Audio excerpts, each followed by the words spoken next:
മാവേലിക്കര ലോക്സഭാ മണ്ഡലത്തിൽ സ്ഥാനാർത്ഥികളുടെ സ്വത്ത് സംബന്ധിച്ച തർക്കം രൂക്ഷമാകുന്നു. നാമനിർദ്ദേശ പത്രികയ്ക്കൊപ്പം നൽകിയ സത്യവാങ്മൂലത്തിലെ വിവരങ്ങൾ ശരിയല്ലെന്ന് ചൂണ്ടിക്കാട്ടി LDFും UDFും തെരഞ്ഞെടുപ്പ് കമ്മീഷനെ സമീപിച്ചു. കൊടിക്കുന്നിൽ സുരേഷിന്റെ ശരിയായ സ്വത്ത് വിവരം മറച്ചുവെച്ചുവെന്ന് LDFും ചിറ്റിയം ഗോപകുമാറിന്റെ ഭാര്യയുടെ വരുമാനം കുറച്ചു കാണിച്ചുവെന്ന് UDFും ആരോപിക്കുന്നു.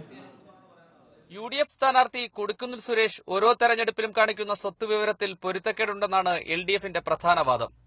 MP, കേന്ദ്രമന്ത്രി സ്ഥാനങ്ങളിലൂടെ ലഭിച്ച വരുമാനമല്ല പത്രികയ്ക്കൊപ്പം നൽകിയ വിവരത്തിലുള്ളതെന്നും അതിനാൽ കൊടിക്കുന്നിലിന്റെ വരുമാനത്തെക്കുറിച്ച് അന്വേഷണം വേണമെന്നും LDF ആവശ്യപ്പെടുന്നു. മാത്രമല്ല, സർക്കാരിലേക്ക് നൽകേണ്ട ബാധ്യത MP അടച്ചില്ലെന്നും LDF നൽകിയ പരാതിയിൽ പറയുന്നു.